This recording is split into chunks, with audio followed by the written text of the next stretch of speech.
আপনার বলেন তো ইমামে আজম আবু হানিফা রহমতুল্লাহ আলাইহি কোন জায়গায় মৃত্যুবরণ করছে? কয় না। ইমামে আজম আবু হানিফার জীবনে পড়ে দেখবেন ওনার জীবনও যা, আল্লামা সাইদি হুজুরের জীবনও তাই, একেবারে ঘাটে ঘাটে মিলে গেছে। সেই সময়ের বাদশা ছিল আবুল মনসুর, বাগদাদের খলিফা আবুল মনসুর আবু হানিফা রহমতুল্লাহ আলাইহিকে রাজ দরবারে ডাক দিলেন। কারণ উজিররা কিছুদিন, মন্ত্রীরা কিছুদিন হলো বলতেছে, হুজুর জাহাপনা একজন আলেম আছে, সে আলেম যদি কোনো জায়গায় দাঁড়ায় সাথে সাথে শত শত লোক তার সামনে তার কাছে জড়ো হয়ে যায়। সে আলেম যখন কোনো কথা বলে হাজার হাজার মানুষ তার সামনে দাঁড়ায়। আবুল মনসুর বললেন, জনগণকে আলেমকে বেশি ভালোবাসে না আমাকে বেশি ভালোবাসে? তখন মন্ত্রীরা বলল, আপনাকে মানুষ ভালোবাসে ভয়ে, আর আলেমকে ভালোবাসে অন্তর থেকে। আবুল মনসুর চিন্তা করলো, এই মৌলবিক বেড়া তুলে যে কোনো মুহূর্তে কোরআনের পক্ষে আন্দোলন করতে পারে, জোরে খান কথা ঠিক কিনা? তাকে রাজ দরবারে দাওয়াত দিলেন।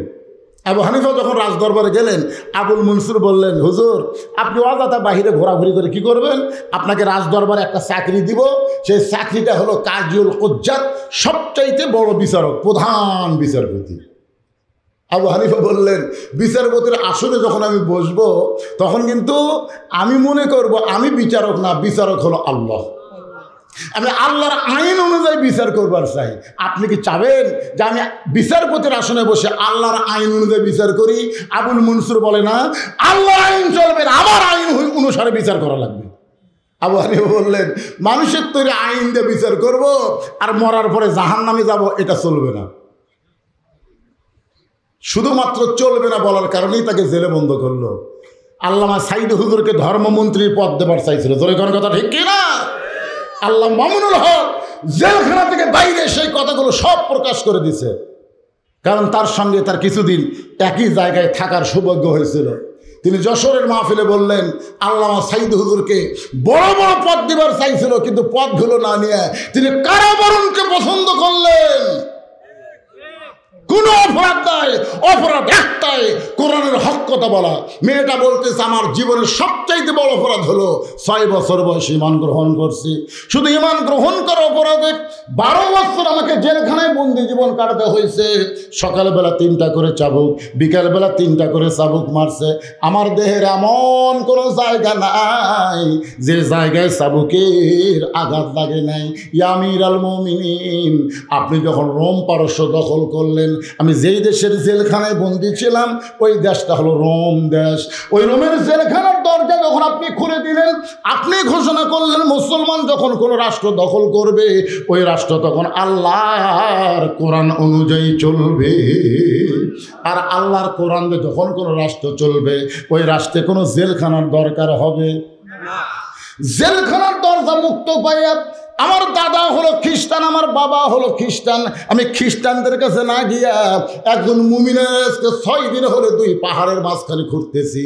যদি আপনার দেখা পাই, আপনার কাছে এই দুঃখী মেয়েটা একটু আশ্রয় চায়। ওমর ফারুক বললেন, মা আমি তোমাকে আশ্রয় দিবার পারবো না। মেয়েটা বলতেছে, আপনি আমাকে আশ্রয় দিবেন না? ওমর ফারুক বললেন, না মা, আশ্রয় দেওয়ার মালিককে, তবে ইসলাম তোমাকে অধিকার দিয়েছে। মেয়েটা বলতেছে, আমিরাল মুমিনিন, ইসলাম আমাকে কি অধিকার দিল? আপনারা বলেন তো, কোরআন দিয়ে যখন বাংলাদেশ চলবে নারীদের অধিকার আছে না নাই? দরকার আছে না নাই? এক বক্তা ওয়াজ করছে, স্বামীর পায়ের তলে বইয়ের জান্নাত। আপনারা বলেন তো, স্বামীর পায়ের তলে বইয়ের জান্নাত, এটা কি সত্যি কথা না ভুয়া কথা? সত্য। পৃথিবীর কোন পুরুষের পায়ের তলে জান্নাত নাই, জান্নাত আছে নারীর পায়ের তলে। সেই নারী যদি মা হয়, জোরে কোন কথা ঠিক কিনা? এখন ফাটা পাওয়ার তেল দিলে আর নামাজ পড়ে দোয়া করে, আল্লাহ আমাকে জান্নাত একটা হুর দিও আল্লাহ। বউ কই ঘেরে, আমি করি খেদমত, তুই চাস হুর। একদিন সাহস করে বলছে, হুর কি গো? বলে সুন্দরী, তোর মতন বেয়া চাই জানা।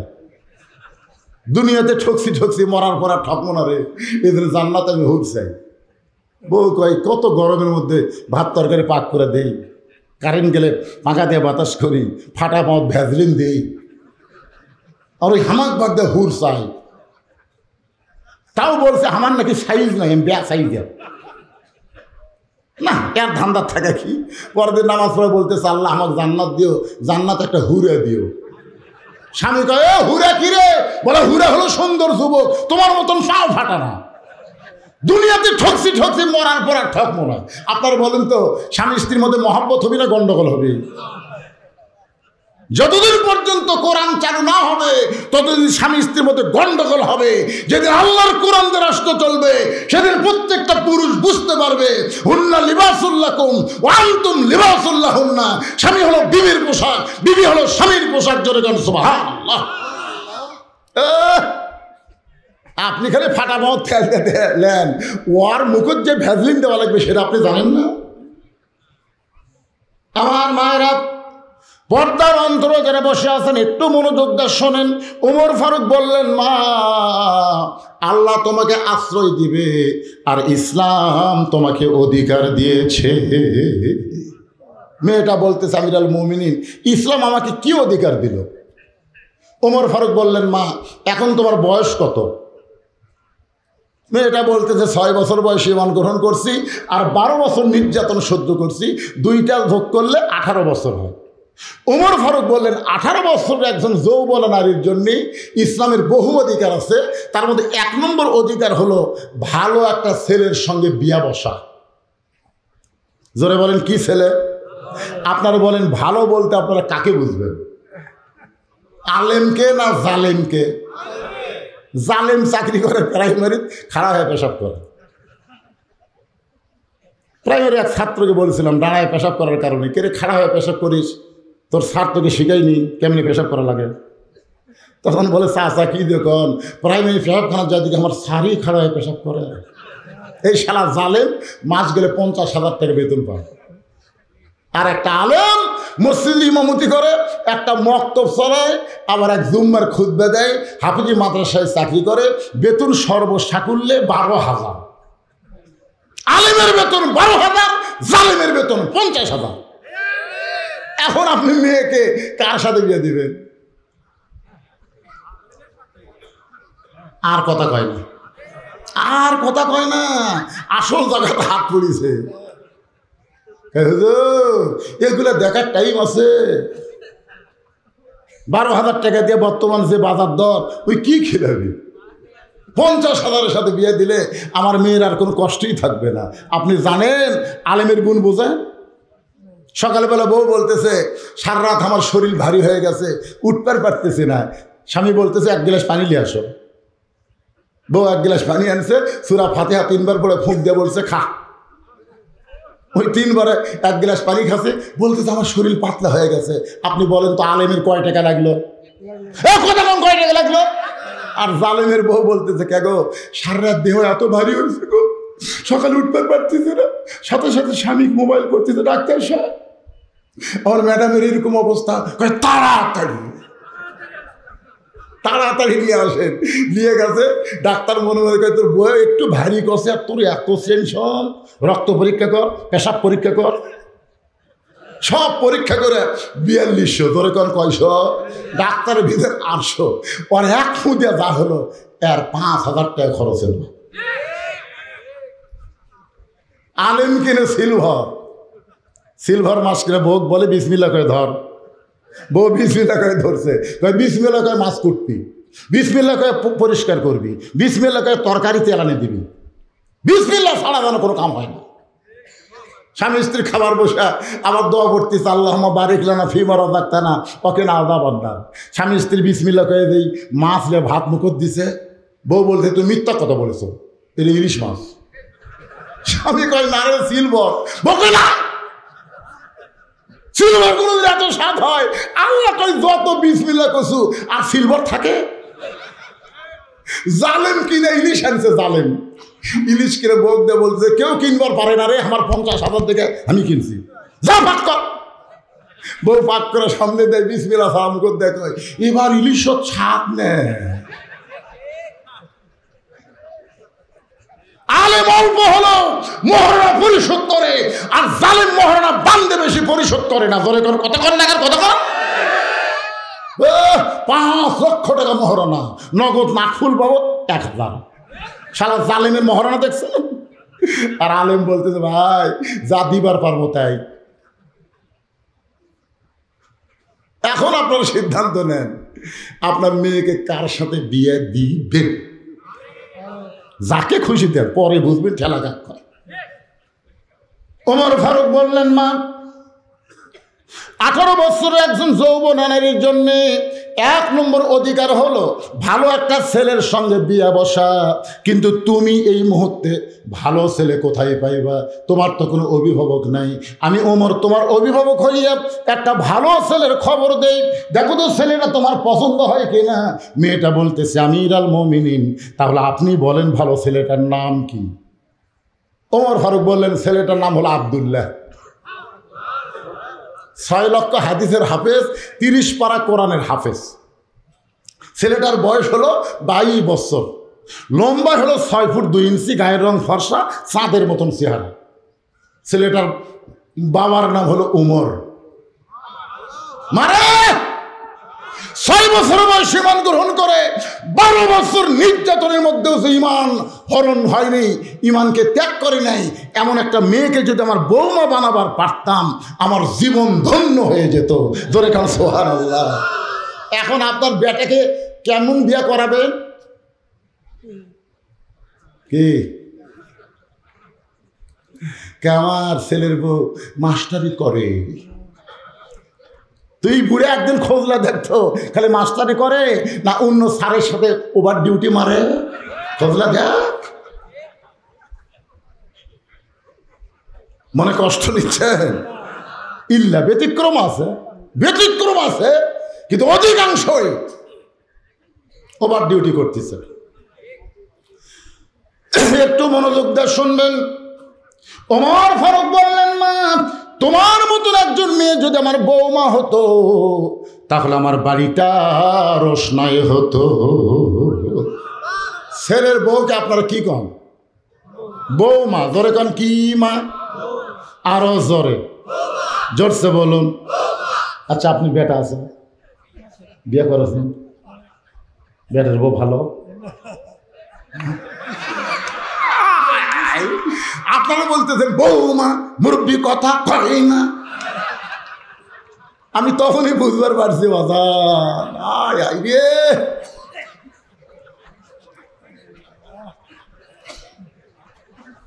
কি কি নিজের চোখে দেখা।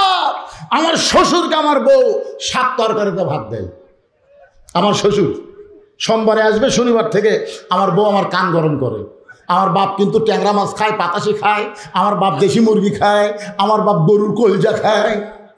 আমি সবগুলো এনে দিছি, ওই সব পাক করে আমার শ্বশুরের সামনে তুলে ধরছে। শ্বশুর লিভার চায় না, জোর করে দেয়। শ্বশুর কয় এই জন্যই তো তোর বাড়ি থেমে আসি না, মানুষ এত খাওয়ার পরে। মেয়ে খালি কয় আরে 1 টুকরা খান আব্বা। আমার কলজা ভরে গেল। মেয়ে তার বাপকে এত ভালোবাসে, কিন্তু আমার কলজা আগুন ধরলো যখন আমার বাপ। আমি তাকাই দেখি আমার বাপ খালি বিস্কুট খায়, আর কিছুক্ষণ পর এই লোক এই দিকে ঝুঁকে। আমি বললাম বিস্কুট খায়, লোক দেখ খিলাল করে, কারণ কি? আমি কাছে গিয়ে বললাম আসসালাম আব্বা কেমন? তুই কি ভালো বিস্কুট চোখে দেখিস না? যতবার আমি আসি তোর বউ কি বিস্কুট দেয় রে, খালি দাঁতের সাথে লেখা যায়। আমি একটা বিস্কুট নিয়ে মুখে দিয়ে দেখি বিস্কুটটার ড্যাম। যে বিস্কুট পিঁপড়া খাই না, আসলেও ধরেনি, ওই বিস্কুট আমার বাপের ভাগ্যে 1 থালি। আল্লাহ কোরআনে বলতেছেন আল্লাযী লিয়াবলুয়াকুম আইয়ুকুম আহসানু আমালা। রে মাওলানা, এই মুহূর্তে তোমার আমলের পরীক্ষা হবে। তোমার শ্বশুর 7 তরকারি পায় আর তোমার বাবা 2টা বিস্কুট খায়, তোমার কি করার কিছুই নাই। লিয়াবলুয়াকুম আইয়ুকুম আহসানু আমালা, তোমার আমলের পরীক্ষা হবে। হুজুর কি করবে হুজুর? আমি তখন আল্লাহর কোরআনকে সামনে নিয়ে আস্তে আস্তে ঘরের মধ্যে গেলাম। ঘরের মধ্যে যায় কুকিলের মতন আমার বউ আস্তে আস্তে আমার ঘরের কাছে এসে বলতেছে, বাবা বসে বিস্কুট খাচ্ছে, দেখছেন ঢাকি বাবা। আর বাবা কয় আব্বা, আর আমারটা কয় বাবা। বাবা বসে বিস্কুট খাচ্ছে আর আপনি কুকিলের মতন, আপনার শরম নেই। আমি কেন শরম কেমনে, বাপের সামনে তো টাকা দেয়। তুই জানিস না আমি বসন্তের কুকি। আয় বউ মনে করছে হয়তো কিছু আমার গিফট দিবি। ও বাবারে, যেই ঘরত গেছে আস্তে করে সিটকি লাগাই দিছি। বাবা কয় এই বসবে, বউকে ঘরত তুলে সিটকি লাগালে কেন? আমি বললাম বাবা একটু আমল করা লাগবে বাজান, আপনি কিছু মনে করেন না বাবা, আমি একটু আমল করবো, আমল। টুটি ধরে বললাম, কে রে তুই যদি সকালে মরিস আমি বিকালে বিয়ে করবো। তুই কি মনে করছো বুড়া হয়েছে দেখে বইয়ের অভাব করছে? এখনো বাংলাদেশে হাজার হাজার মেয়ে আমার ভক্ত আছে, সকালে মরবো বিকালে বিয়ে করবো। তো সকালে তালাক দিলে রাত 10টার মধ্যে 2টা বউলে ঘর ঢোকবো। কিন্তু আমার ওই বাপ যদি একবার মরে যায় কিয়ামত পর্যন্ত কানলে আমার বাপ পাবো না রে। তুই সে বাপের সামনে ব্যস্ত বিস্কুট দেশ, তোর বাপক আমি 7 তরকারি কিনে দেই, তুই ভাত খাওয়াস। আর বউ খপ করে আমার পাও ধরে বলতেছে, আজ থেকে তোমার বাবু তো আমার বাবু, তো তোমার বাবু দাও। আমি আর কিছুই করলাম না, সিটকে খুলে দিলাম। খুলে দিকে আমার বাপ নাই। শরম লাগছে, যেটা কি হুজুর রে, বউ ঘরের মধ্যে সিটকি দেয়, হুজুর আসা। আমি বার হয়ে দিকে আব্বা নাই, না থাকো কাম হচ্ছে কি হয়নি। যতদিন আমার আব্বা জীবিত ছিল বারবার আমাকে বলেছে, বাজান ঘরের সিটকি তুলে যে কি আমল করছিস রে, ওই আমল করার পর তোর বউ আমার বৌমা হয়ে গেছে রে, তোর বউ আমার বৌমা।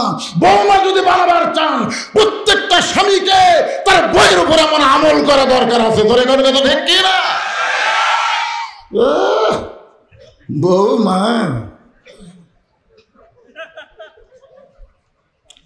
ঘিরে হাসেন কে বাজান? প্রত্যেকটা ঘরের মধ্যে দেখবেন এমন বৌমা তৈরি হচ্ছে, ওর বাপের বাড়ি সব পছন্দ করে, স্বামীর বাড়ির কাউরে পছন্দ করে না। দেখবেন আর গ্রামের যদি একটা ফকির আসে, বউ কবি এটা আমার চাচা হয়। আর শ্বশুরের ভাই যদি ডাকে, আপনার তো আমি চিনি না। ওই তো চাচা শ্বশুরকে চিনিস না, তুই ফকিরও চাচা বানাস। আমার মায়েরা যারা পর্দার অন্তর আছেন শোনেন, ওমর ফারুক বললেন, মা আমি তোমাকে বৌমা বানায়া আমার বাড়িতেই তোমাকে অধিকার দিবার চাই। সঙ্গে সঙ্গে মেয়েটা ফোফায় ফোফায় কাঁদতেছে।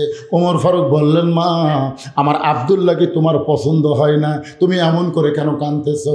মেয়েটা বলতেছে, আমিরুল মুমিনিন আপনি কিন্তু বলেছেন ভালো একটা ছেলের সঙ্গে বিয়ে বসার আমার অধিকার আছে। ওমর ফারুক বললেন, মা আমি যেই ছেলেটার খবর দিলাম এই ছেলের চাইতে ভালো কোনো ছেলে নাই। মেয়েটা বলতেছে, আমি একটা ছেলের নাম বলবো, আপনি দেখবেন তো এই দুইটার মধ্যে কোনটা ভালো। ওমর ফারুক চমকে উঠছে, কি রে আমার আব্দুল্লাহর চাইতে ভালো ছেলে দুনিয়াতে কে আছে? সঙ্গে সঙ্গে মেয়েটা বলল, ছেলেটার নাম হলো হোসাইন, বাবার নাম হলো আলী, মায়ের নাম হলো ফাতেমা, আর নানার নাম হলো মুহাম্মাদুর রাসূলুল্লাহ।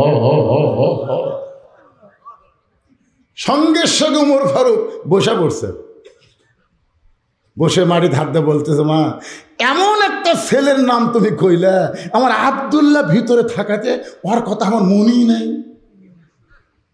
মেয়েটা বলতেছে, এখন আপনি বলেন এই দুইটার মধ্যে কোনটা ভালো, আব্দুল্লাহ ভালো না হোসাইন ভালো? ওমর ফারুকের মনে পড়ে গেল জোহরের নামাজ। কোন নামাজ?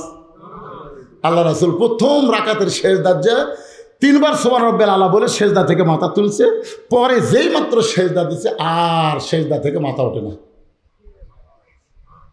প্রত্যেকটা সাহাবী 100 বার সুবহান রাব্বিল আলা কয়, কিন্তু নবী সেজদা থেকে মাথা তোলে না।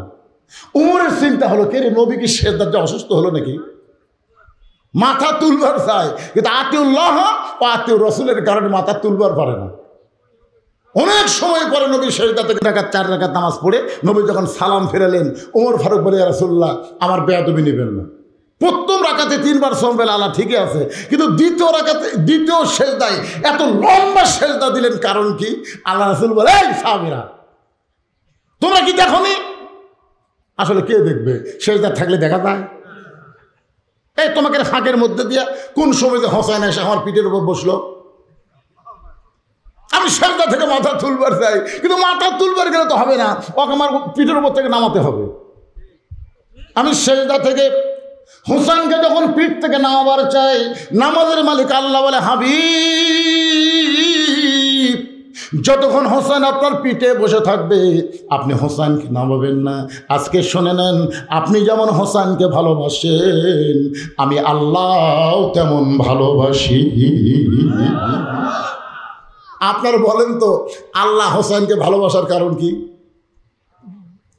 আপনি জানেন যেদিন কারবালার প্রান্তে হোসাইন ৭২ জনকে রওনা দিল, সেদিন উমর ফারুকের ছেলে আব্দুল্লাহ হোসেনের কাছে গিয়ে বলল, হোসেন ভাই খামাকা গোয়ার কি করে কি হবে? এই সামান্য কয়জন নিয়ে যাচ্ছ, কুফার লোকেরা যদি তোমার সাথে বেঈমানি করে আর ইয়াজিদের লোকেরা তোমাকে যদি হত্যা করে। সঙ্গে সঙ্গে হোসেন বলেন, আব্দুল্লাহ রে, তোর বাবা ইচ্ছা করলে তোকে খলিফা বানাবার পারতো, কিন্তু তুই আব্দুল্লাহরে খলিফা না বানায়া উসমানকে খলিফা হওয়ার সুযোগ কেন দিল? উসমান গনি তার সন্তানকে খলিফা বানাবার পারতো, কিন্তু তার সন্তানকে খলিফা না বানায়া আমার বাবাকে খলিফা হওয়ার সুযোগ কেন দিল? এই আব্দুল্লাহ, তুই যে আমারে বলতেছিস খামাখা গোয়ার কি করতেছি? আমার বাবা দুনিয়া থেকে বিদায় নেওয়ার পরে আমার হাসান ভাইকে খলিফা দিবার পারতো, কিন্তু না দিল। আমিরে মাবিয়া খলিফা হলো, কিন্তু আমিরে মাবিয়া আবু বকর, উমর, উসমান, আলীর পথ না ধরে নিজের সন্তান ইয়াজিদকে খলিফা বানালো। নবী ইসলামকে জলাঞ্জলি দেওয়া যাবে না, দরকার হলে জীবন দেব, বাতিলের সঙ্গে হোসেন আপোষ করবে না। বলে কোন ঠিক কিনা? আপোষ করছে? করছে, জীবন দিছে। আল্লাহ হোসেনকে ভালোবাসার কারণ আমাদের রংপুরের, সারা জীবন রংপুরের লোককে আমরা মফিজ করছি। মফিজ, আমার এলাকায় রংপুর কাজ করবার আসলি এ মফিজ, কিন্তু এখন থেকে কান ধরে তওবা করছি, রংপুরের লোককে আর কোনোদিন মফিজ বলবো না। কারণ রংপুরের আবু সাইদ সর্বপ্রথম বাতিলের বিরুদ্ধে জীবন দিয়েছে। ধরে কোন কথা ঠিক কি? মার মার। আপনারা ওই ভিডিও দেখছেন, এর কথা কোন দেখছেন? আপনারা বলেন তো, আবু সাইদকে প্রথম যখন গুলি করলো, আবু সাইদ কি মাটিতে বসেছে? দেখছেন? গুলি করার পরে আবার সামনে এসে আবার গুলি করছে, আবার গুলি করছে। এরপর আবু সাইদ কিন্তু পিছন থেকে দৌড় দেয়নি, ওখানে বসেও নি, আবার সামনে যখন দাঁড়ায় থাকে আবার গুলি করছে। তখন এক ভাই দৌড়ে এসে চিন্তা করতেছে, এত গুলি করে তারপরে ছেলেটা মাটিতেও বসে না, চিৎকারও দেয় না, কান্নাকাটিও করে না। এক ভাই দৌড়ে এসে যখন ওর হাতটা ধরছে তখনই কিন্তু মাটিতে ঢলে পড়ছে। জোরে কোন কথা ঠিক? এই দৃশ্য দেখার পরে বাংলাদেশের প্রত্যেকটা যুবকের রক্তের মধ্যে আগুন ধরে গেছে, রক্তের মধ্যে আগুন ধরে গেছে যে বাতিলের গুলি ইমানদারের কোনো ক্ষতি করতে পারে না, বলে ইমানের পাওয়ার আরো বাড়ায় দেয়। জোরে কোন কথা ঠিক? আপনি কি মনে করছেন আবু সাইদ মরিছে?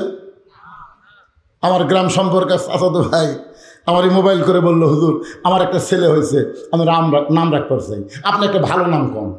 আমি চিন্তা করলাম এই মুহূর্তে বাংলাদেশের সবচাইতে ভালো নাম হলো আবু সাইদ। হাসিনা পড়ে গেছে আবু সাইদের জীবন দেওয়ার কারণে। জোরে করে কথা কন না গান।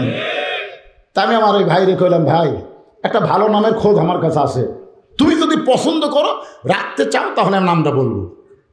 কেন আপনি হুজুর মানুষ বলেন। আমি বললাম ছেলেটার নাম রাখো আবু সাইদ।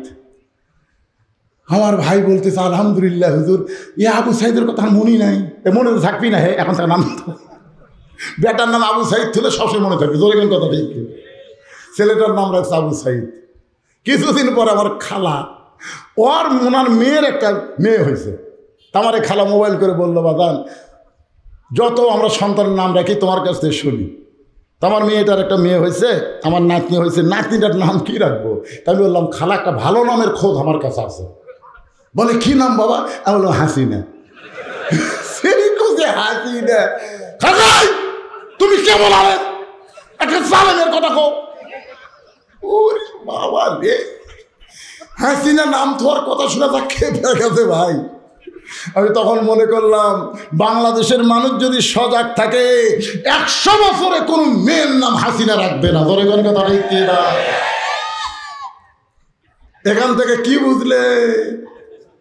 আল্লাহ রাস্তায় যারা জীবন দেয় তারা মরে, আর জালেমেরা বেঁচে থাকলেও বাঁচে।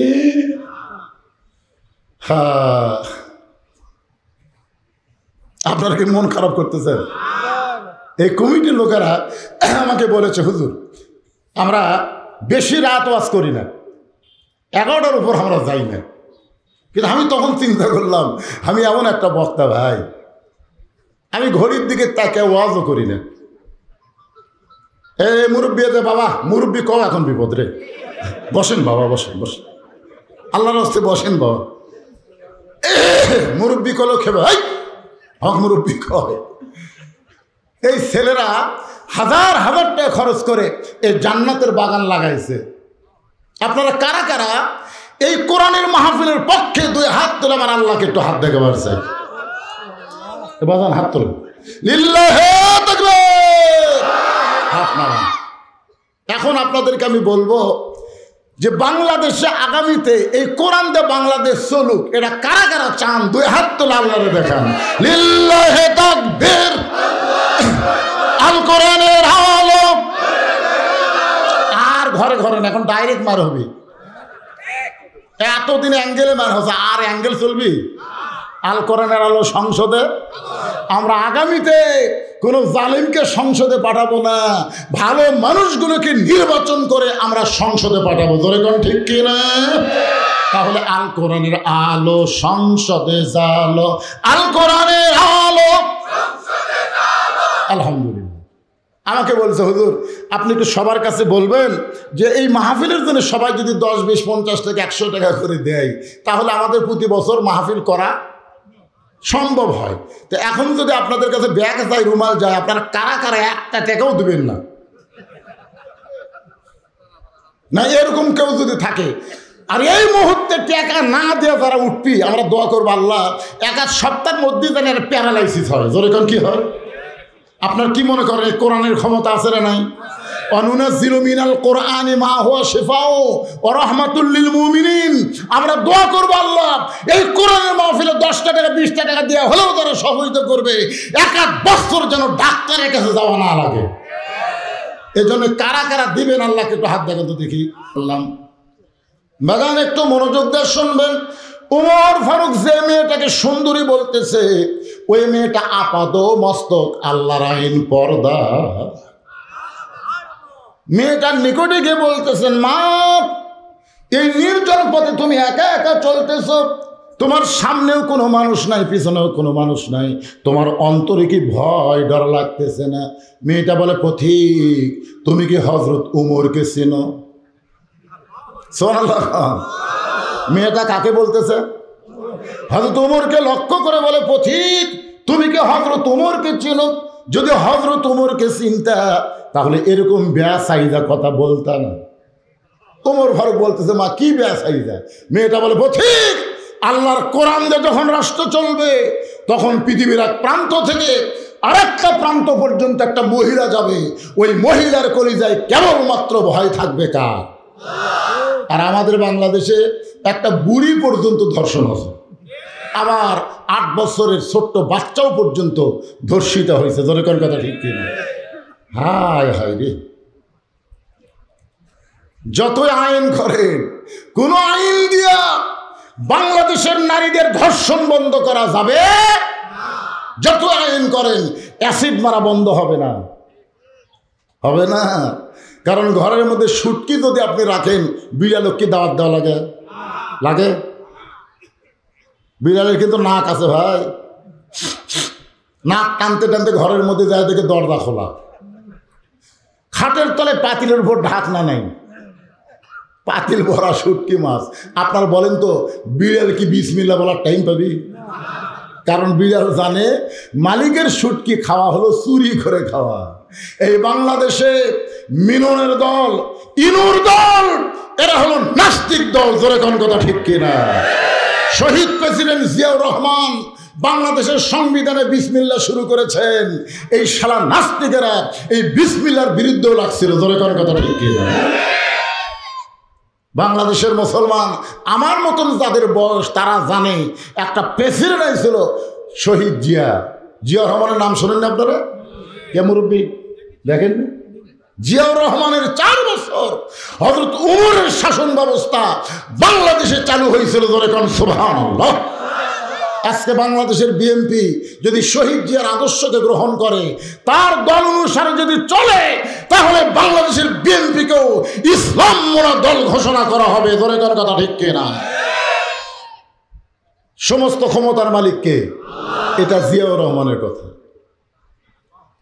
একটু মনোযোগ দিয়ে শুনবেন আল্লাহর বান্দারা। মেয়েটা বলে পথিক, ওমর ফারুক আল্লাহর কোরআন দিয়ে রাষ্ট্র চালায়, আমি এই 2 রাস্তার মধ্যে চলতেছি, আমার কলিজার মধ্যে কেবলমাত্র ভয় কাজ। ওমর ফারুক বললেন, মা আলহামদুলিল্লাহ, তোমার কাছে আমার একটা প্রশ্ন হলো, এই নির্জন পথে তুমি চলার সময় আমি দেখতেছি তুমি ধীর গতিতে চলতেছ, তোমার চলন বলন দেখে তো বোঝা যায়, আমার মনে হয় তোমার ভিতরে কোনো দুঃখ লুকে আছে। মেয়েটা বলতেছে, পথিক আসলে আমি একজন দুঃখী নারী, আজকে 6 দিন হলে হযরত উমরকে খুঁজতেছি, যদি উমরকে দেখা পাই তাহলে আমার দুঃখের কথা একটু বলবো তার কাছে। উমর ফারুক হাসে আর বলে, মা তুমি কি পাগলি নাকি? উমর হচ্ছে অর্ধ পৃথিবীর খলিফা, উমরকে যদি পাবার চাও গণভবন যাও। আমাদের ছেলেরা গণভবনে গেছিল, তোর এখন কথা ঠিক কিনা? 12 পদের তরকারি রে পাক করে খাওয়ার ভাগ্য হয়নি, অথচ 2 দিন আগে বলেছিল এই দেশের মালিক হলো আমার বাপ, এই দেশ আমার বাপের, এই দেশ হলো আমার, আমি পলাবো না, আমি ফলাবো না। মাত্র 2 দিন আগে বলেছিল। তোর এখন কথা ঠিক কিনা? তুইজ্জু মান তাশা তুযিল্লু মান তাশা বিয়াদিকাল খায়র ইন্নাকা আলা কুল্লি শাইইন কদির। সমস্ত ক্ষমতার মালিককে, আরো জোরে বলেন মালিককে। একটু মনোযোগ দিয়ে শুনবেন। ওমর ফারুক বললেন, মা তুমি যদি উমরকে পাবার চাও তাহলে বঙ্গভবনে যাও, সংসদ ভবনে যাও, এই 2 পাহাড়ের মাঝখানে উমরকে খুঁজতেছো, উমর কি উট দুম্বা নাকি? মেয়েটা বলে, পথিক আল্লাহর কোরআন দিয়ে যখন রাষ্ট্র চলবে তখন নেতা খোঁজা লাগবে না, নেতারাই দুঃখী মানুষকে খুঁজে বেড়াবে। আমি 6 দিন হলে খুঁজতেছি, আমার ঈমান বলতেছে আর 1-8 দিনের ভিতরেই উমরকে পাওয়া যাবে। যদি আর 1 দিনের মধ্যে উমরকে না পাই তাহলে আমি আসল জায়গার বিচার দেব। দুনিয়ার কোনো জজ কোর্ট না, হাইকোর্ট না, সুপ্রিম কোর্ট না, বিচার দিব কার কাছে? আরো জোরে বলেন। 15.5 বছর বাংলাদেশের নির্যাতিত মুসলমান হাইকোর্ট সুপ্রিম কোর্টে কোনো বিচার পায়নি, কারণ হাসিনার দালালেরা বিচারপতি হয়েছিল। তোর কথা ঠিক কিনা? সবাই বিচার দিতে কার কাছে? আল্লাহ আল্লাহ। আপনি জানেন সাইদে হুজুরকে 13 বছর জেলখানায় রেখে ভালো মানুষকে হাসপাতালে নিয়ে গিয়ে হত্যা করলো। এই জন্যে বাংলাদেশে একটা গান বের হয়েছে, আল্লামা সাইদি তুমি মরনি, শহীদ হয়েছ আমরা এটাই জানি। আপনার বলেন তো, মারা গেলে তাকে কোনোদিন শহীদ বলা হয়? মেরে ফেলে দেওয়া হয়েছে। আপনার বলেন, তাকে যখন স্লো পয়জন ইনজেকশন করলো তার বিচার তখন কার কাছে? আরো জোরে বলেন। অনেক আলেমদেরকে আয়না ঘরের মধ্যে বন্দি রেখে নির্যাতন করা হয়েছে। তারা দেখছে বাংলাদেশের কোনো কোর্টে বিচার দিলে হবে না, আসল জায়গায় বিচার দেওয়া লাগবে। জোরে কোন কথা ঠিক? আপনারা আসল জায়গা বুঝেন? আমার জিনিস, আমার দল ক্ষমতা আছে, আগামীকাল 10টায় তো সাইজ করবো রে, এমন কথা বলেছে। আমার চিনিস, আমার দল ক্ষমতা আছে। আপনারা বলেন তো ক্ষমতা কে আছে? কথা কয় না, ক্ষমতা কে আছে? কিন্তু আওয়ামী লীগের স্যামসার এতদিন কি বলছে? আমাকে চিনিস, আমাকে বলেছে হুজুর মুখ সামলে ওয়াজ করবেন। একটাই মাত্র বক্তা আমি ছিলাম, প্রত্যেকটা মাহফিল আমি ডাইরেক্ট হক কথা বলবার না পারলো অ্যাঙ্গেলে বলেছি, আপনারা বুঝবার পারছেন। ধরে কোন কথা ঠিক কিনা? আমার হক কথা কিন্তু বন্ধ হয়নি। একসময় মহাদেবপুর আমার ওয়াজ বন্ধ করে দেওয়া হয়েছিল। এই শালা সলিম, ধরে বলেন নাম কি? এই শালা সলিম আমার ওয়াজ বন্ধ করে দিল। আপনার আমারও শুনবেন পাগল, কিন্তু আমাকে ঢুকতে দেওয়া হবে না। আপনাদের মনে নাই? জোরে করেন মনে নাই? একটু চিন্তা করেন, বিচার কার কাছে? আগামীকাল সকাল 10টায় তো সাইজ করবো রে। ওই এখন বাড়ি গিয়ে রাত্রেবেলা কাঁদতেছে, বউ বলে কান্দেন কেন? বলে সকাল 10টায় আমার সাইজ করবি। বউ মুসকে মুসকে হাসে আর কয়, সকাল 10টায় সাইজ করবি আর এখনই কান্দেন? এই দেশে কি বিচার নাই? আপনি সিআরএম লোক বিচার দেন যে আপনাকে সাইজ করবার চাষর বিচার করবে। স্বামী আরো মুসকে মুসকে হাসে, বউকে হাসেন কেন? এখনই কানলেন আবার হাসতেছেন কেন? বলে তোর কথা শুনে, তুই যে বললি দেশে কোনো বিচার নাই। 6 বছর ন্যাংরামের চাষ করছে, জ্যৈষ্ঠ মাসে দেখতে গেছে আম পাকছে কিনা, যা দেখে গাছের ডালে বসে এক ছোট্ট বাচ্চা আম পাড়তেছে আর ব্যাগের মধ্যে তুলতেছে। বাগানের মালিক বলে আমি খাই নাই, বউ ছেলে কেউ খাই নাই, আর তুই আমার কাছে ধরে আম পাড়তেছিস, তোর বাপক যা বিচার দেবো রে। ছেলে খালি মুসকি মুসকি হাসে। বাগানের মালিক বলে হাসিস কেন? বলে আমার বাবা কোথায় খুঁজবার যাবেন, আমার বাবাও তো আর এক গাছে চড়ছে, গাছের নিচে বসে কান্দের। বলে আল্লাহ বিচার দিব কার কাছে রে? বেটাও চোর, বাপও চোর। আমাদের বাংলাদেশ তেমন একটা দেশ হয়েছিল, জোরে কার কথা ঠিক কিনা? এখন বলতেছে যে বেটা আমাকে আগামীকাল সকাল 10টায় সাইজ করবে, ওই চেয়ারম্যানেরই চামছে। তাহলে চেয়ারম্যানের কাছে বিচার দিয়ে লাভ আছে? বউ বলে তাহলে আপনি কার কাছে কাঁদতেছেন? স্বামী বলতেছে আসল জায়গা। আপনার তো অন্তরে কি ভয় হয় না?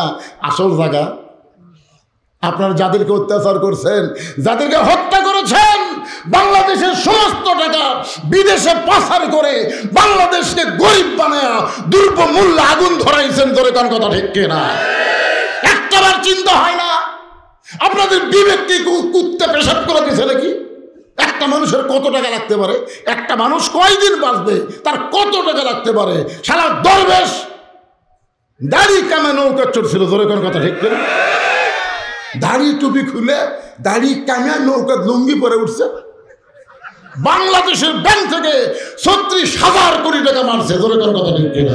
আপনার বলেন কেউ যদি সারা জীবন খালি টাকায় খায় আর পানি খায়, টাকায় খায় আর পানি খায়, ওই মরা পর্যন্ত 36,000 কোটি টাকা খাওয়ার পারবি? কি জানেন ভাই রে? আমাদের মনে হয় এই শালাকের বিবেকে কুত্তে পেশাব করছে। ধরে কোন কথা ঠিক কিনা? এটা মানুষের বিবেক না, শয়তানের বিবেকের চাইতে ভালো আছে। একটু মনোযোগ দিয়ে শুনবেন। বউ বলতেছে তাহলে বিচার দিলেন কার কাছে? স্বামী বলতেছে যার কেউ নাই তারা আল্লাহ আছে। বর্তমান স্বৈরাচারের সময় আসল জায়গায় বিচার দেখি আল্লাহ কি করে। কি কন? দেখার দরকার আছে না নাই? আপনারা কি দেখবার পাননি? যখন পান নাই, কি দেখলেন? 5 আগস্টে দুপুর 12টা পর্যন্ত আমরা দেখছি ঢাকার কোনো মানুষ নাই, কারফিউ চলতেছে দুপুর 12টা পর্যন্ত। এই সারা পলক মোবাইল নেটওয়ার্ক কাটে নিল, VPN দিয়ে আমরা দেখা শুরু করলাম। দেখা যায় না, দেখা যায় না। একটার সময় ঢাকার কোনো মানুষ নাই, শুনছো না। আমার মনে হলো হাসিনা যদি এইবার জিতে যায়, আগামীকাল থেকে আমার ওয়াজ বন্ধ হয়ে যাবে। যখন কথা ঠিক কিনা? আমি জায়নামাজে বসলাম, কোরআন শরীফ তেলাওয়াত শুরু করলাম, সূরা মুলুক কয়েকবার পড়ে আবার মোবাইল চালু করে দেখি ভাই যেদিকে তাকাই সেই দিকে মানুষ। 1 ঘন্টার মধ্যে গোটা ঢাকা ভরে গেল। আমি তখন সূরা ফিল তেলাওয়াত করলাম, তায়রান আবাবিল তারমিহিম বিহিজারাতিন মিন সিজ্জিল ফাজআলাহুম কাসফিম মাকুল। জোরে বলেন আল্লাহু আকবার। যাদের হাতে কোনো অস্ত্র নাই, সমস্ত অস্ত্র আর্মি পুলিশের হাতে। জোরে কোন কথা ঠিক কিনা? বিনা অস্ত্রে হাসিনাকে বলল 45 মিনিট টাইম। 45 মিনিটের মধ্যে যদি পলাবার পারেন পলান, না পারলে কিন্তু চাপিয়ে খাবি। জোরে কোন কি করে খাবি? হায় হায়। এরপরে বুঝতেছেন না বিচার কার কাছে? কথা বলেন। বিচার আল্লাহর কাছে দিয়া আল্লাহ বলেছেন ধৈর্য ধরো, ওয়ালা নাবলুওয়ান্নাকুম বিশাইইম মিনাল খাউফি ওয়াল জুই ওয়া নাকসিম মিনাল আমওয়ালি ওয়াল আনফুসি ওয়াস সামারাতি ওয়া বাশশিরিস সাবিরিন।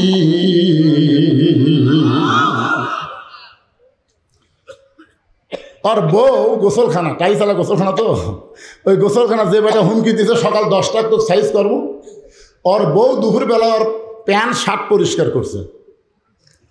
কিন্তু প্যান্ট শার্ট পরিষ্কার করার পরে পানি দিয়ে যে সাবানের ফ্যানটা ধুয়ে দেওয়া লাগবে, ওর বইয়ের আর ওটা মনে নেই।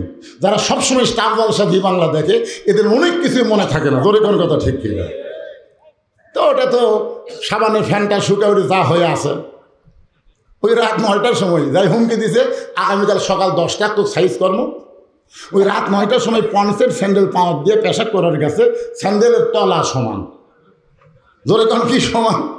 তলা সমান স্যান্ডেল দিয়ে পেশাব করার গেছে। ওর বউ যেটি লিয়াল পাকুরা থোঁকে জানাইতে, যেই লিয়াল করবো 2 পাও দিতে ভাই একবারে কোনো ব্রেক নাই, 2 পাও সামনের দিকে গেছে, ঠাস করে পড়ে ও মারে বাবারে। বউ দৌড়ার সাথে স্বামীর হুঁশ নেই, বিচার কার কাছে? চোখে মুখে পানি দিছে, স্বামী একটা কথাই বলতেছে আমার মা জানে, ধরে কারণ কি নাই। মোবাইল করছে শহীদ মেডিকেল কলেজে, অ্যাম্বুলেন্স আসছে রাত 11টার সময়। স্বামী বলতেছে গ্রামের মধ্যে অ্যাম্বুলেন্স ঢুকলো, কি অসুস্থ একটু বার হয়ে দেখি। বউ বলতেছে তোমার হুঁশ নাই, সকাল 10টায় তোমার সাইজ করবি। স্বামী বলতেছে পাগলি 10টা বাজতে অনেক বাকি, একটু দেখি। তাকায় দেখে যে বেটা হুমকি মারছে ওরই বাড়ির দরজাতে অ্যাম্বুলেন্স। ওই আস্তে আস্তে গুটি গুটি পা করে আসে দেখে ভাই তক্তা বোঝেন না, শান করে ঢুকেছে। ওই জানলার যা বলে ভাই খবর কি রে, সকাল 10টা বাজতে অনেক বাকি, এখনো 41 সাল অনেক বাকি।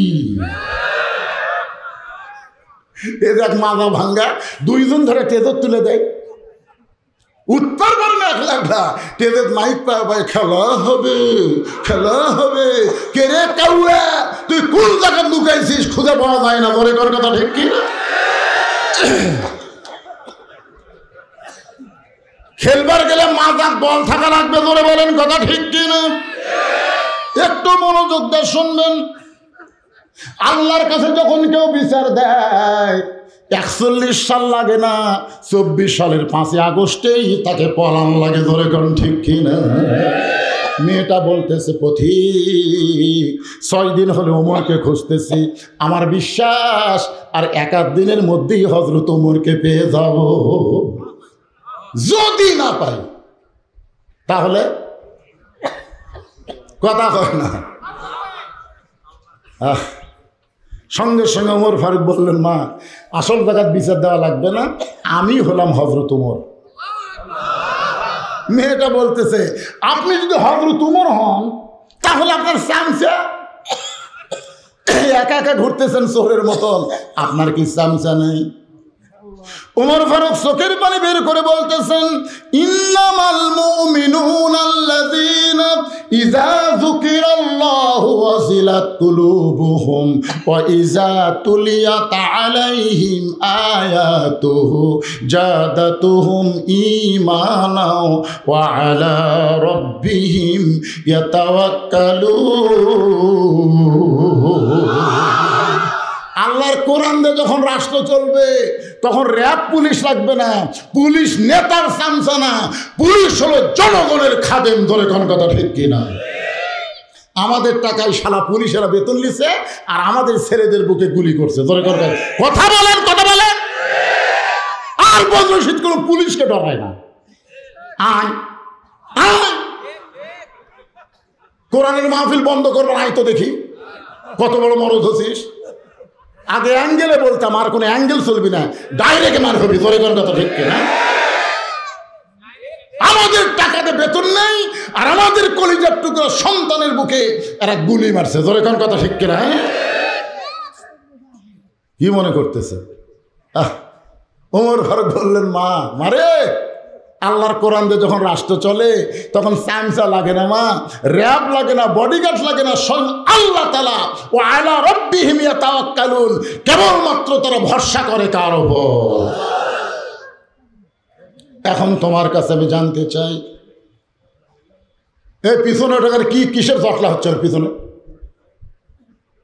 যদি কারো মন বসবার না চায় আপনি সাইড মারেন, সাইড মারেন। ও শুনবেন না, ওটা ঘুরবেন কেন? শুধুমাত্র মাহফিলের ভলেন্টিয়ার ছাড়া কেউ দাঁড়ায় থাকবে না। ভালো না লাগলে চলে যান।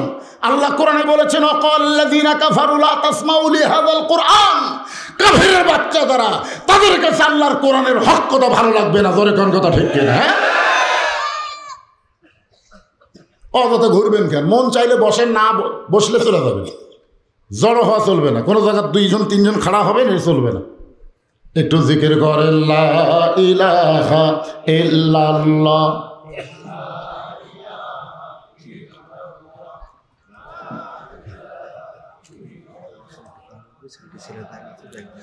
লা ইলাহা ইল্লাল্লাহ।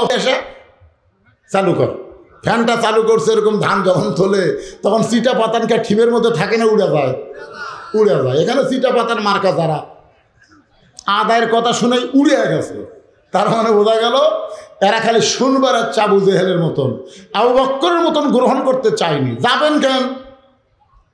আমার আলোচনা কি শেষ? আজকের শেষটা কি? আর দও মুখলিবাত। আপনি জানেন আগামীকাল পর্যন্ত বাঁচার গ্যারান্টি নাও থাকতে পারে। আজকের মাহফিল জীবনের শেষ মাহফিল হতে পারে, আজকের মোনাজাত জীবনের শেষ মোনাজাত হতে পারে। জোরে কোন ঠিক কিনা? যাবেন কেন? এইটুকু ধৈর্য যদি আপনাদের না থাকে তাহলে এত বড় মাহফিল এরা কেমনে করবে? এই ব্যাগগুলো সব টেনে নিয়ে আসো। এখন আসেনি, একটা ব্যাগও আসেনি। কেন আদায় করে ব্যাগ কোন দিয়ে গেল রে? হ্যাঁ, ব্যাগ ফুটে যাবে। আচ্ছা, সেটা বলবেন তো আমাকে, আমি তো তাকায় আছি, ব্যাগ আসে না। যাই হোক, মাহফিলের সেক্রেটারি ওটা নিয়ন্ত্রণ করতেছে, অসুবিধা নেই, জাগা মতো গেলি হলো। আর একজন আল্লাহর বান্দা 500 টাকা কোরআনের জন্য দান করছে। আল্লাহ দানকে কবুল করে বাপ মার কবরকে জান্নাতের টুকরা বানায় দেন। জোরে কর আমিন। আমি 2জন সভাপতি সহসভাপতিকে বললাম, ওরা বলতেছে হুজুর আমরা আগেই দিছি। তারপর আমার ভাইজান আবার কোরআনের জন্য 500 টাকা দিছে। ও ভাইয়ের পকেটে টাকাই নেই, নাই টাকা থাকলে তো ডাক্তার খাবি রে পাগলা। ও আনেননি? ও আচ্ছা ঠিক আছে।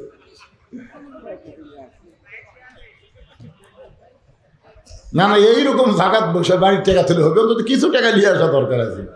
যাক আলহামদুলিল্লাহ, আনে না, দিছেও নি, না দিলেও পরে দিবে, সমস্যা নেই। মহব্বতে জিকির হবে লা ইলাহা ইল্লাল্লাহ, লা ইলাহা ইল্লাল্লাহ, লা ইলাহা ইল্লাল্লাহু মুহাম্মাদুর রাসূলুল্লাহ সাল্লাল্লাহু আলাইহি ওয়াসাল্লাম। রাসূল বলেন, সাহাবীরা রে, তোমরা যখন সিজদায় ছিলা ওই সময় হোসাইন এসে আমার পিঠে চড়ে বসেছে।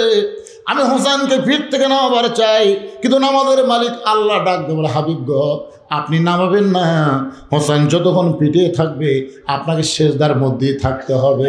হোসেন যখন পিঠ থেকে নামা যায় আমি তখন সেজদা থেকে মাথা তুলি। ওমর ফারুক বুঝবার পারছে যে হোসেন নবীর পিঠে চড়ে বসলে আল্লাহ না চাইলে নবী নামাবার পারে না। সেই হোসেনকে মেয়েটা পছন্দ করেছে। আমার আব্দুল্লাহর কাছে হোসেনকে রাখা যাবে না, হোসেনের কাছে আব্দুল্লাহও থাকতে পারবে না। পারবে? জুমার দিন সব মুসল্লি মসজিদের মধ্যে, আর আব্দুল্লাহ আর হোসেন খেলাধুলা করতেছে। আব্দুল্লাহ আর হোসেন খেলাধুলা করতেছে। হোসেনের হাতে একটা কলম ছিল, যেরকম কি ছিল, কলমটা ফেলে দে। আব্দুল্লাহ কলমটা দিত, আব্দুল্লাহ কলম এনে হোসেনকে দেয়, আবার ফেলে দেয়। আব্দুল্লাহ কলমটা হাত দে। আব্দুল্লাহ দৌড়ে গিয়ে কলম এনে হোসেনকে দেয়, আবার ফেলে দেয়। হোসেন বলতেছে আব্দুল্লাহ কলমটা দে, বারবার তুই কলম ফেলে দেস, আর আমি তো কলম দেবো, আমি কিন্তু চাকর নাকি? দুইজনই কিন্তু বন্ধু। হোসেন বলতেছে তুই না রে, তোর বাপও আমার চাকর রে। তুই খালি তুই না, তোর বাপ আমার চাকর। সঙ্গে সঙ্গে আব্দুল্লাহ দৌড়ে মসজিদ নববীর কিনারে গিয়ে দাঁড়ায়, কান্দের বলে বাবা হোসাইন আমাকে চাকর বলেছে, এমনকি আপনাকেও চাকর বলেছে। খুতবা শেষ করার পর ওমর ফারুক আব্দুল্লাহর হোসেনকে ডাকতে বললেন, বাজান তুমি নাকি আমার আব্দুল্লাহর চাকর কইছো, আমারও চাকর কইছো, এইটা কি তুমি কাগজে লিখে দিবার পারবা? এইটা কি তুমি লিখে দিবার পারবা? হোসেন বলতেছে যে এইটা মুখে বলেছি, সেইটা লিখে দেওয়া তো আমার কোনো আপত্তি নাই। ওটা লিখে দেওয়ার পরে হোসাইনের ওই লেখাটা নিয়ে ওমর ফারুক চুমু দিয়ে বললেন, আব্দুল্লাহ আর কোনো টেনশন নাই, জান্নাতি যুবকদের সর্দার হবে দুইজন, সাইদুস শাবাব। আল্লাহ রাসূল বলেছেন সাইদুস শাবাবে আহলুল জান্নাহ, হাসান হোসাইন রাদিয়াল্লাহু তাআলা আনহুমা জান্নাতি যুবকদের সর্দার হবে দুইজন, হাসান আর হোসাইন। হোসেন যখন তোকে আর আমাকে গোলাম বানাইছে, আর কোনো টেনশন নাই, বিনা বিচারে হাসানের গোলাম হওয়ার কারণে আল্লাহ আমাদেরকে জান্নাত দিয়ে দিবে। তাহলে আব্দুল্লাহ ভালো না হোসাইন ভালো? এইটা ওমরের কাছে যখন শুনবার চাইছে, ওমর ফারুক বলতেছে, মা আমার আব্দুল্লাহর চাইতে তোমার হোসাইন, পছন্দ করা হোসাইন কোটি কোটি গুণ ভালো। মেয়েটা বলতেছে, হোসাইনের মতন ভালো ছেলে থাকতে আপনার আব্দুল্লাহর সঙ্গে বিয়া বসব।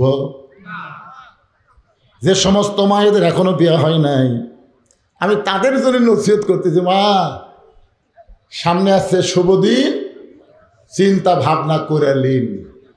আপনারা কার সাথে বিয়ে বসবেন? টুপিওয়ালা দাড়িওয়ালা দেখলে খারাপ লাগে?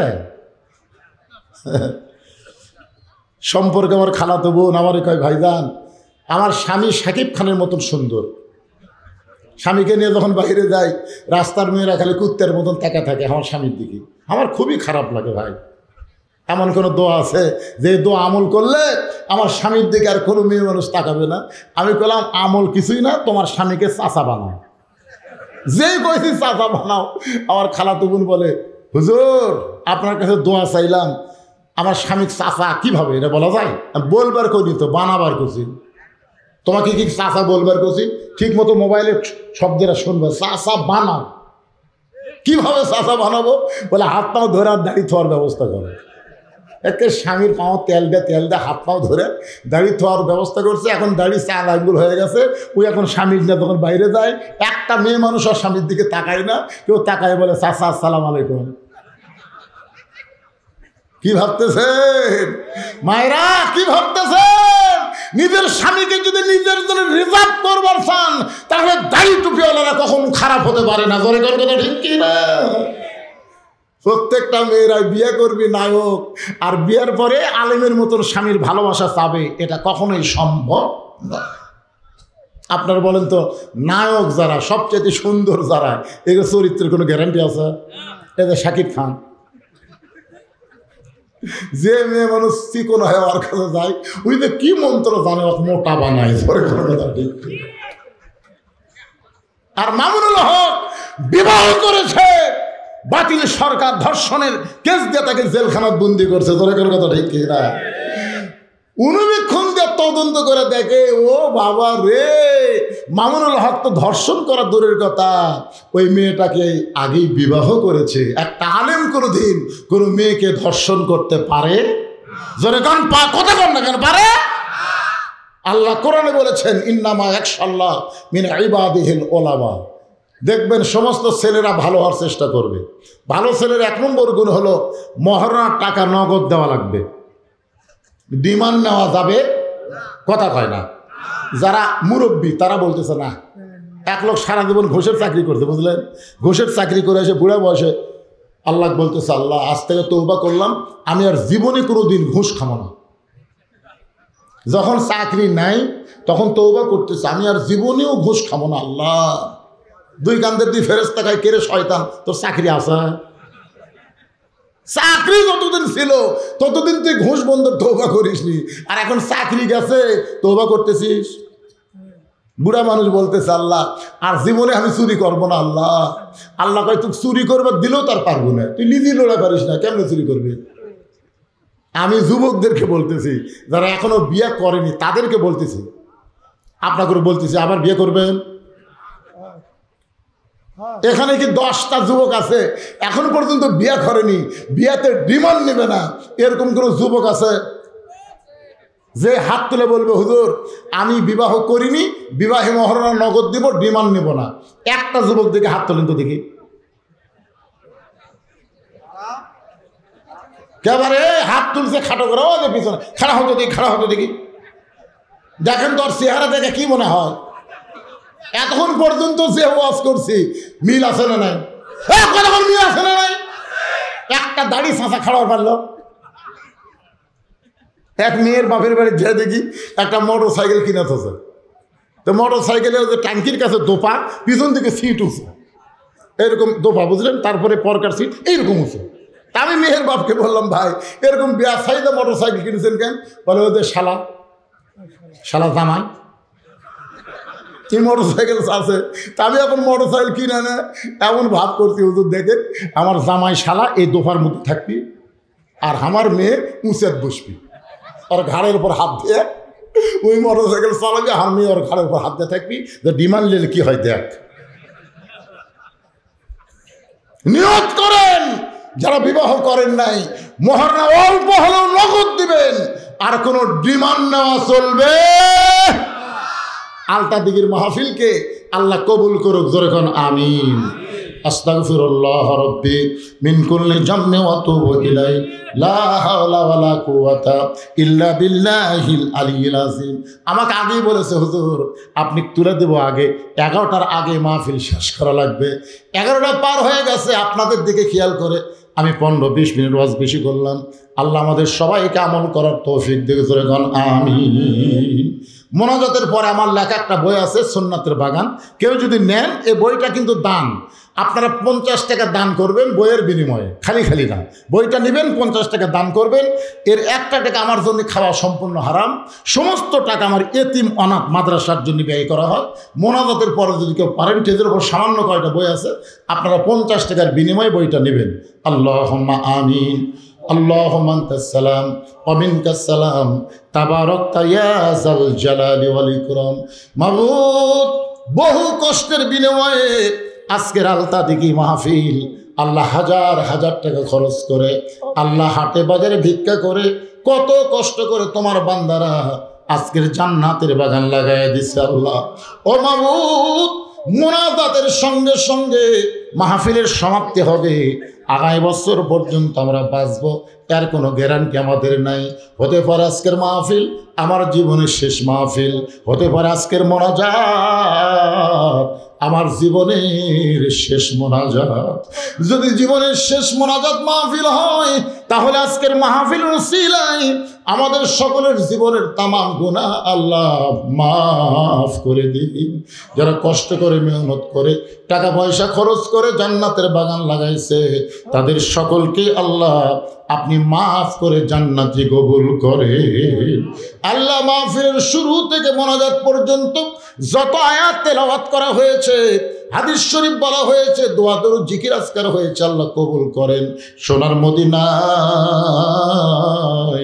নবী পাকের রওজা মুবারকে আপনি পৌঁছায়া দেন। তামাম আম্বিয়ায়ে কেরাম, আসহাবে কেরাম, তাবিঈন কেরাম, তামাম পৃথিবীর মাটির নিচে যত মুমিন মুমিনা শুয়ে আছে, আল্লাহ সকলের আরওয়াহ ফরিহাদ দিয়া কবুল করেন। আমরা যারা হাত তুলেছি, আমাদের জনম দুঃখী মা যাদের কবরে গেছে, ছোট্ট একটা শব্দ হলো মা। যাদের মা নাই তারা বুঝতেছে, কতদিন বউকে বলেছিলাম ওয়াজ করে বাড়ি আসবো, তুমি চেতন থেকো, কিন্তু কোনোদিন দেখলাম না আমার যাওয়ার অপেক্ষায় আমার বউটা চেতন আছে। আমার মা যখন দুনিয়াতে জীবিত ছিল, মায়ের ঘরের জানলার পাশে যখন হেঁটে যাইতাম, মামার জুতার শব্দে বুঝতে পারতো আমার কলিজা টুকরা ওয়াজ করে আইছে। মা যখন দরজা খুলে দিত, আমি বলতাম মা আমি আমার বইয়ের জন্য অপেক্ষা করতেছি, দরজা খুলবে, আর তোমারে তো আমি ডাক দেইনি, মা তুমি কেমনি দরজা খুললে? মা কান্দের বলে, পাগল রে, সন্তান বাহিরে গেলে মায়ের চোখের ঘুম ধরে না। এই দরদের মা, এই দরদের মা যাদের কবরে গেছে, আল্লাহ মেহেরবানি করে মায়ের কবরটাকে তুমি জান্নাত কবুল করো। বাবার বাড়ি ঘর সবই আছে রে, কিন্তু আমাদেরকে এতিম করে থুয়া বাবা চিরদিনের জন্য এতিম হইয়া কবরের ঘরে ঢুকছে। আল্লাহ আল্লাহ মেহেরবানি করে জনম দরদি বাবার কবরকে জান্নাতের টুকরা বানায়া দাও। আমাদের বাপ মা এখনো যাদের জীবিত আছে আল্লাহ, এই দুইটা নিয়ামতের হায়াত তুমি বাড়ায়া দাও। আল্লাহ আমাদের দাদা দাদি নানা নানি আত্মীয় স্বজন শ্বশুর শাশুড়ি যাদের কবরে গেছে আল্লাহ, কবরবাসীদের মাফ করে দাও। তোমার বান্দার দুই হাত তুলে আমিন আমিন করতেছে আল্লাহ।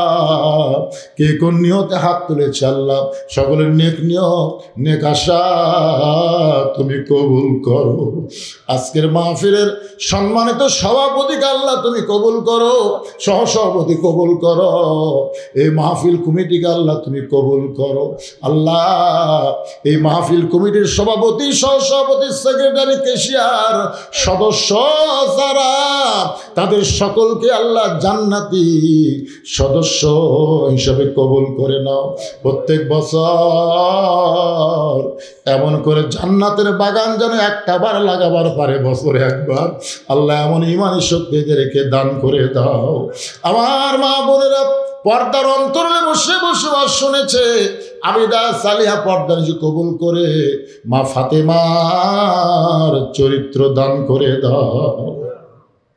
আমি অসুস্থ আল্লাহ, আমার মতো যারা অসুস্থ অবস্থায় হাত তুলেছে সবাইকে সুস্থতার নিয়ামত দান করে দাও। আল্লাহ আগামীতে আমরা দেখব শুধু কোরআনের ওয়াজ শুনবো না, কোরআন দিয়ে যেন বাংলাদেশ চলে, এ দৃশ্য আমাদের সবাইকে দেখার তৌফিক দিও। আল্লাহ কত মানুষের জানাজার নামাজ আমরা পড়েছি ভাইজান, এই দুই হাত দিয়ে কত কবরে আমরা মাটি দিয়েছি ভাইরে। একদিন আমরা সবাই মরে যাব। ও দাদু, ও সোনার ময়নারা, আমরা কেউ বাঁচব না, মরে যাব। একদিন মসজিদের খাটনি আমাদের বাড়ির আঙ্গিনায় চলে আসবে। ও ভাই, বড়ই পাতা গরম পানির মধ্যে চুবাইয়া আমাদের সবাইকে গোসল করাইয়া দিবে। রঙিন কাপড় খসে, সাদা কাপড়ের কাপড় আমাদের সকলের মতন মোড়াইয়া ফেলবে। ওরে যাব আল্লাহ, আমরা কেউ থাকবো না দুনিয়ায়। মিশে মায়াই বন্দিরে থাইকা করলাম কত খেলা, পশ্চিমে তাকায়া দেখো তোমার হায়াতের ডুইবা গেছে বেলা। এক পলকের নাই ভরসা, এক পলকের নাই ভরসা, মিশে সকল আশা। কখন বুঝি দারুণ ঝড়ে ভাঙবে তোমার বাসা। আল্লাহর কাছে বলেন ভাইজান, যেদিন আমাদের মৃত্যু হবে দিনটা যেন জুমার দিন হয়, মাসটা যেন রমজান মাস হয়। ইমানের সাথে ইজ্জতের সাথে দুনিয়া থেকে বিদায় নেওয়ার কালে আমাদের জবানে তুমি জারি করে দিও মধুর বাণী, লা ইলাহা ইল্লাল্লাহু মুহাম্মাদুর রাসূলুল্লাহ সাল্লাল্লাহু আলাইহি ওয়াসাল্লাম।